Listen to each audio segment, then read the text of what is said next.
At this point, Elijah was already very tired. Pagod na siya, hindi matapos ang mga conflict, at napakarami ng kasamahan niya ng mga propeta ang nalipol at namatay. At sa katunayan, ang akala niya, siya na lang ang natirang buhay. So there was a very imminent threat. A threat to his life, given by no less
than the wicked queen Jezebel. Earlier, sa 1 Kings 19:10, sa kanyang pakikipagniis sa Diyos, he answered, Lord God all-powerful, I've always done my best to obey you, but your people have broken their solemn promise to you. They have torn down your altars and killed all your prophets except me, and now they are even trying to kill me. Ito ang elemento ng panalangin ni Elijah, which tells us about his consciousness at this time. Sabi niya, ako na lang po ang nalalabing buhay. Ito mismo ng mga mamamayan ng Israel ang pumapatay sa inyong mga propeta, nag-iisa na lang akong natira. At ngayon, ako naman ang kanilang gustong patayin. So yun ang laman ng kanyang isip. Gulong-gulo siya, natatakot siya para sa kanyang kaligtasan, at iniisip niya, wala na siyang kakampi. 1 Kings 19:3-4. Elijah was afraid when he got her message, meaning the message of Jezebel, warning him that he would be dead tomorrow. And he ran to the town of Beersheba in Judah. He left his servant there, then walked another whole day into the desert. Finally, he came to a large bush and sat down in its shade. He begged the Lord, I've had enough, just let me die. I'm no better off than my ancestors. Matapos siya maglakbay patungo sa isang malayong bayan called Beersheba, iniwan pa niya ang kanyang assistant. Prophets always had assistant bodyguards with them because they were constantly also under threat. At kailangan din nila ng assistant in their ministrations. Pero iniwan niya. At naglakad pa siya ng isang buong araw mag-isa. Kaya ang nakikita natin dito, bukod sa iniisip niyang siya talaga natirang propeta, ngayon talagang physically, literally, nag-iisa siya. At sa wakas ay nakakita siya ng isang malabay na puno at siya ay naupo dun sa lilim noon at sinabi niya sa Diyos, pagod na po ako, tama na, hayaan niyo na akong mamatay. Dumating siya sa ganon. What were his weaknesses? There was fear. And then there was fatigue. And aloneness. Deadly combination. Marami tayong alam na nagpapakamatay na magkakasama yung fatigue, be it emotional or spiritual fatigue, at pag dinagdagan mo pa ng physical fatigue, the chemistry of the body is altered, there is more tendency to be depressed. So there was fear, fatigue, and aloneness. He was personally alone and also spiritually alone because there were no more other prophets. Although he was wrong, dahil may mga natira pa, hindi lang niya alam. And what was the very imminent threat? He wanting to die. It is the most abnormal of all feelings because we were created to live. And normally, people would do everything to continue living. So it's most abnormal to want to die. Ganon kagrabe ang sitwasyon niya, ang kanyang physical, emotional, and spiritual fatigue, that his reason is already distorted. Baloktot na ang isip, Madilim na ang isip, wala ng kaliwanagan, wala ng katinoan, ibig ng mamatay, which is against the very basic rule of life, which is to live. 1 Kings 19, 5-8. Then he lay down in the shade and fell asleep. Suddenly an angel woke him up and said, "Get up and eat." Elijah looked around, and by his head was a jar of water and some baked bread. He sat up, ate, and drank, then lay down and went back to sleep. Soon the Lord's angel woke him again and said, "Get up and eat, or else you'll get too tired to travel." So Elijah sat up and ate and drank. Sa sobrang pagod, nakatulog, napahiga na siya doon sa kanyang inuupuang lugar at nakatulog siya, pero may dumating na anghel at may dala-dalang mainit na bagong hornong tinapay at isang palayok ng tubig. At siya ginising, kumain ka, bumangon ka at kumain. Matapos bumangon at kumain, uminom, natulog uli, at ginising uli ng anghel after some interval, at sinabi, "Get up and eat, or else you'll be too tired to travel." So if there was threat and weakness, now there is strength.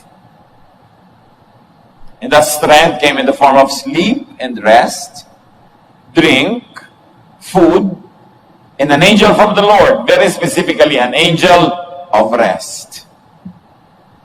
Isang anghel ang daladala sa kanya ay kapahingahan mula sa uhaw, may dalang inumin, kapahingahan mula sa gutom, may dalang pagkain, at kapahingahan ng katawan, hinayaan siyang matulog, at binigyan siya ng bagong lakas. What can sleep, some water, and some bread do to a person who's already desperate and wanting to die? 1 Kings 19:8. The food and water made him strong enough to walk 40 more days. At last, he reached Mount Sinai, the mountain of God. Konting tulog, konting pahinga, konting inom at konting kain, bumabalik ang katinoan ng tao. Nakakasira ng katwiran ang gutom. Kaya hindi dapat nagugutom ang tao. May mga pag nagugutom, umiinit ang ulo. Mga pag nagugutom, magagalitin. At meron namang inaabot ng sobrang gutom, pati sarili gustong mamatay na. Yung pala, konting pagkain, konting inumin lang ang sagot at konting pahinga. At matapos yun, nakapaglakad pa siya ng 40 araw. At nakarating siya sa bundok ng Diyos, yung Sinai.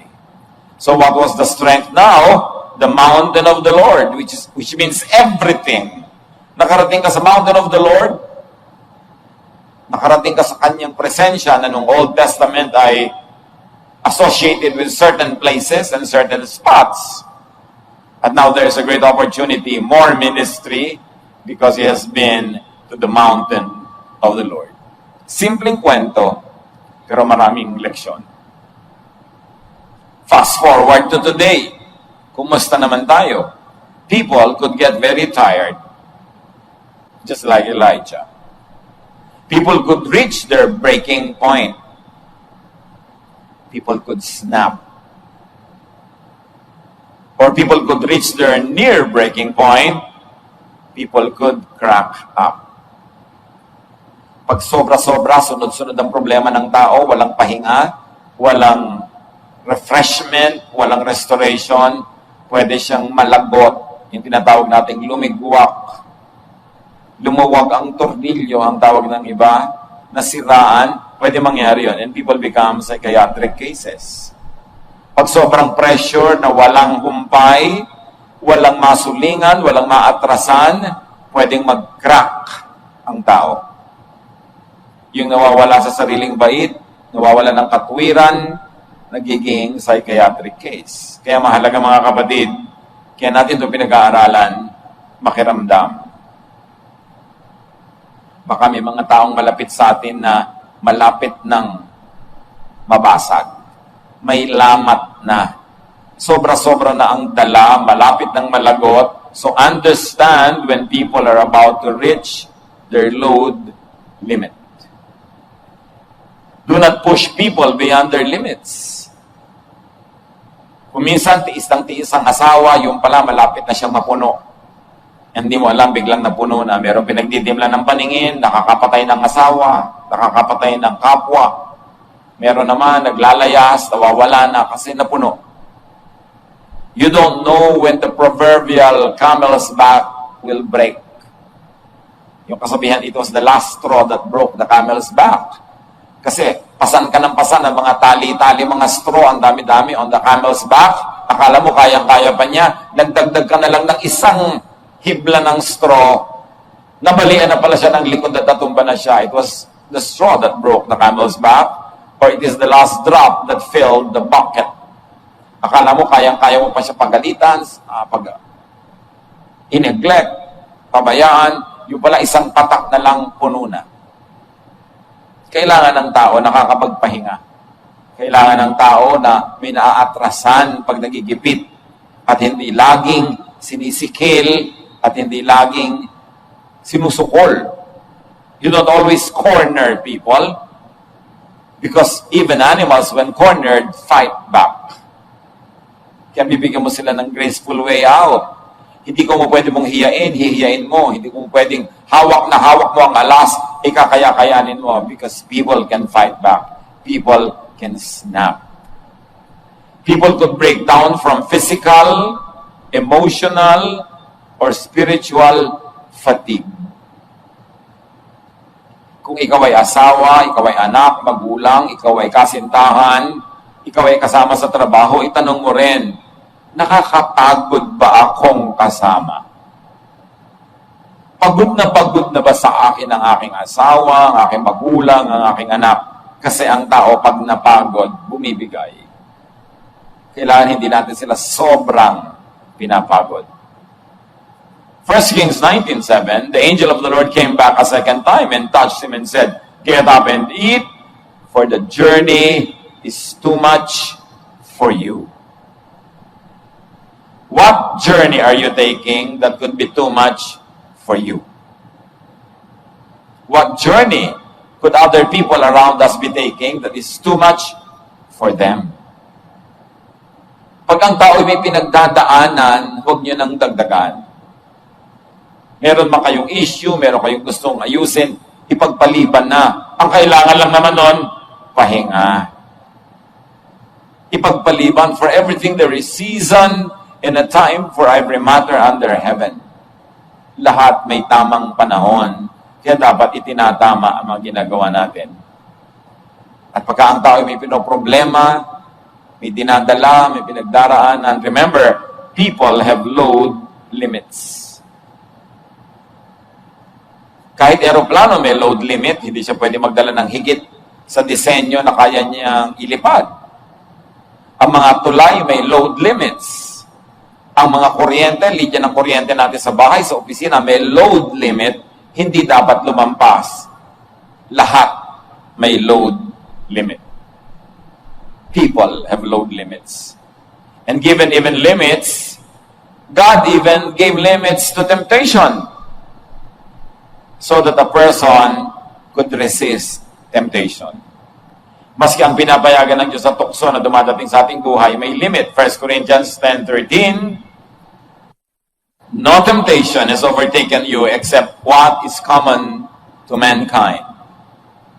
And God is faithful. He will not let you be tempted beyond what you can bear."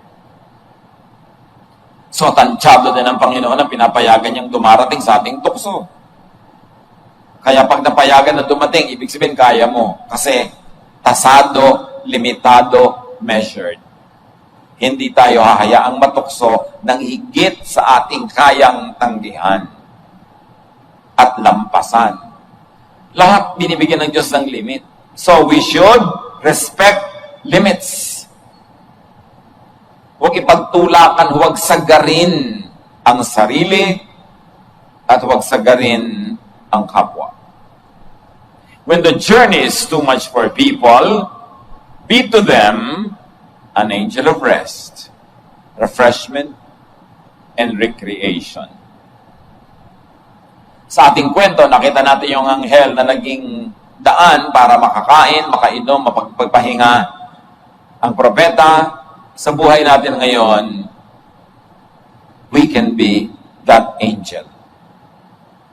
Tayo ang pwede magbigay sa ating kapwa ng kapahingahan, tulong, inumin, pagkain, anuman ang equivalent nun sa pangangailangan ng tao ngayon. Be a blessing. At mahalaga rin naman, tumanggap tayo ng ministrations from others. Kung tayo pagod na, let's share our burden with people. Huwag nating sarilinin. Huwag nating suluhin. Huwag tayo magtibay-tibayan, tapang-tapangan, tapos bigla na lang tayong maninigas at tutumba. Importante na nakakahinga ka, may nahihingahan, may nasasabihan, kasi masabi mo lang gumagana ang iyong dala kahit wala pang maipayo sa'yo. Mahalaga, pinapagaan natin ang laman ng ating dibdib. That's why it is important to have friends. Friends that you don't need to impress. But friends who could you be yourself with. Nakakapagpagaan. Friends, divide our sorrow and multiply our joy. It is important to keep such friendships. So let people rest without pressure. Minsan, merong taong nananahimik, tanong ka ng tanong, bakit? Anong problema mo? Pagka ayaw sabihin, huwag mong ipilit. Kasi kung minsan yung kapipilit mo, yun ang nagdagdag ng pressure. Ipapaalam mo lang na, baka gusto mo magkwento, baka gusto mo magsabi, nandito lang ako. Pero huwag tayong tanong ng tanong, lalo sa ayaw sumagot. Kasi kung talagang gusto niyang i-share at na ipahiwatig naman natin, na iparamdam na willing tayo makinig, pag ready na yun, mag-share yun. Mga magulang, huwag kayong lagi nagpipilit na mag-usisa, na magtanong. Irerespeto din natin yung privacy ng mga anak natin. Kung parang gusto nila munang tahimik, ayaw mo na nilang matanong. Basta alam nila na pag ready sila mag-share, ready sila magsalita, we are willing and ready to listen also. Kasi yung taong nape-pressure, lalong nadadagdagan ang hirap ng kanyang loob. Pwede tayo maging shock absorber. Maging atrasan ng tao kung wala na siyang masulingan, pwede siyang umatras, kasi pipayagan mo siyang umatras sa'yo, at pwede tayo maging pahingahan ng mga pagod. It is a special ministry. At kakambal niyan, syempre, hindi ka dapat judgmental, hindi ka easily shaken or shocked, para ang tao maging lapat ang loob na magsabi sa atin, kahit ang mga bagay na medyo shocking, para maging lapat ang kanilang loob. Give yourself the space and the time to rest, to get revived, re-strengthened, refreshed, reoriented. Nakita niyo itong si Elijah, gusto nang mamatay, pero nung na-refresh, may bago na naman siyang mission, naglakad pa siya ng 40 days. Pagdating si Jesus, ino-observe niya ang limits maging ng mga disciples. Nung pagod na yung mga disciples, kahit ang dami pang taong dapat paglingkuran, niyaya niyang lumayo muna, mapag-isa, at magpahinga. Mark 6:31, then because so many people were coming and going that they did not even have a chance to eat, he said to them, come with me by yourselves to a quiet place and get some rest. Si Jesus, iniwan muna nila yung hindi maubos-ubos at matapos-tapos sa mga tao na hindi maubos-ubos ang demands. Sabi niya, magpahinga muna kayo. Hindi kayo nakakatulog, hindi kayo nakapagpahinga, hindi kayo nakakakain na maayos. Iwan muna natin sila. May ganun.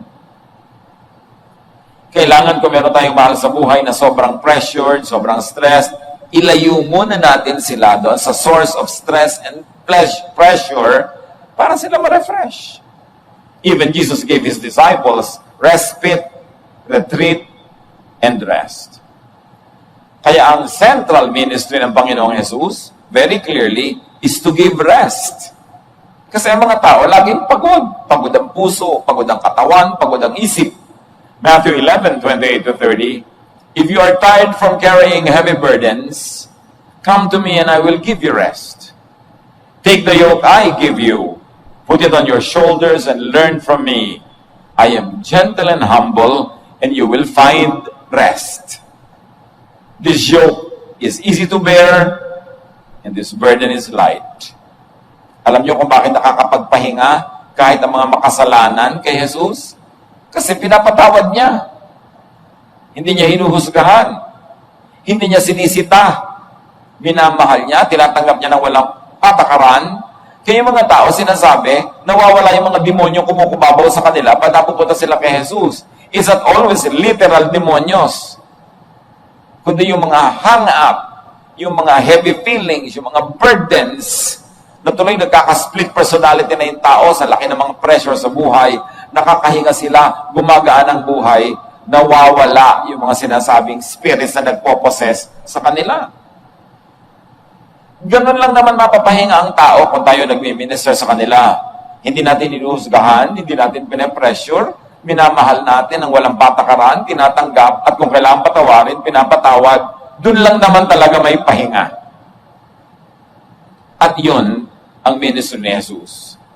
John 6:35, Jesus replied, I am the bread that gives life. No one who comes to me will ever be hungry. No one who has faith in me will ever be thirsty. Si Elijah, nakainom, nakakain, nakapaglakad ng 40 days, pero no doubt, nagutom uli yun, napagod na naman yun, nauhaw na naman yun. Through faith in Jesus. Undeserved kindness, because Jesus saved us not only from the power of sin, but also from the penalty of sin. Nakakapagpahinga ng Espiritu pag alam mong mahal ka at tinatanggap ka, at kung nagkukulang ka, nagkakamali ka, mahal ka pa rin at pinapatawad ka pa rin at tatanggapin ka pa rin. Sinabi ni Pedro kay Jesus, ilang beses ko bang papatawarin ang aking kapwa, ang aking kapatid pa nagkakasala? 7 times ba? Sobra na yon kasi ang nire-require lang sa kanila 3 times. Dinoble niya, 6, dinagdagan pa na isa, 7. Iniisip ni Pedro, napaka-generous na niya. Sabi ni Lord, no, 70 times 7. Which is really symbolic, meaning, endlessly you forgive people. And it tells us how Jesus forgives us. Endlessly. And only when you know that you will be forgiven no matter what, that's the only time when you can rest. When you can stop performing and you can stop relying on performance. At napapahinga ka dahil mahal ka. Do a Jesus. Do as Jesus would. Give rest to people. Patawarin natin ang mga dapat patawarin. Tanggapin ng ating mga lalo na mahal sa buhay at pamilya. Mahalin tulad ng ginagawa ni Jesus sa atin. John 14:12, I tell you for certain that if you have faith in me, you will do the same things that I am doing. You will do even greater things now that I am going back to the Father. Sabi ni Jesus, mahal niyo ako, nananalig kayo sa akin, gawin niyo ang mga pinaggagawa ko. At ano yun? Magpatawad, magmahal, magbigay ng kapahingahan sa tao. When people are tired, give them rest. When people are threatened, give them protection and security. And when people are fearful, give them reasons to be at peace. That is the work of Jesus. And that is what He does to us, which means that is also what we should do to others. Help people and yourself to not overthink. Si Elijah kasi nag-overthink. Kaya gusto nang mamatay. 1 Kings 19:18, but 7,000 Israelites have refused to worship Baal, and they will live. Yun ang sagot sa kanya ng Diyos. Sabi niya kasi wala na pong natirang maka-Diyos, ako na lang. At papatayin pa nila ako. Sabi na overthink ka. Ang bunga, fear. Sabi, meron pang 7,000 Israelites na hindi pa sumasamba kay Baal at sila'y patuloy na mabubuhay tulad mo. Don't exaggerate your fears. Huwag lagi magdrama. Kasi ang bunga nun, kalungkutan, depression, awa sa sarili, fear. When people are hungry, give them food. Thirsty, give them drink. And when people are isolated,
presence. Andun ka lang, even without having to utter a word. Sino ang nabibigatan sa dala? Sino ang malapit na magkalamat at mabasag? Tayo o mga taong malapit sa atin na kuminsan wala tayong kamalay-malay, malapit na palang mabasag? Do to others and do to yourself what the angel did. Be an angel of rest. Panginoong Diyos, turuan niyo kaming makiramdam. Turuan niyo kami maging sensitibo. Lalong-lalo sa mga tao na sa aming paligid na maaaring gipit na gipit, hirap na hirap, lunod na lunod. Teach us to be angels of rest. Makapag-minister kami sa kanila, perhaps with godly words, perhaps with godly prayer, or just with godly presence, even godly silence. But teach us to extend our hearts to people. Turuan niyo kami, Panginoon, na maging daluyan na yung pagpapala sa mga tao. Whether very grave yung kaso o pang-araw-araw na kaso kagipitan, turuan mo na kami makapagbigay ng pahinga sa kapwa. Huwag magdagdag sa kanilang mga hirap, lalo sa mga taong malapit sa amin. At kung meron dito sa aming kalagitnaan, na malapit ang mapuno, malapit ang malagot, Lord, let that person realize that you can send angels of rest, that you love each one of us, so that we will not refuse the ministrations of angels of rest. Kami man, Panginoon, kung inaabutan ng inumin, ng pagkain, pinatutulog, pinagpapahinga, be gracious recipients. At tumanggap kami ng ministration ng iba, lalo sa mga panahong kami malapit ng bumigay. Teach us to be humble. Teach us, Lord, to share our situation with people. At kami naman maging ready, willing, and able to listen and to share our time with people as well. Mga kapatid,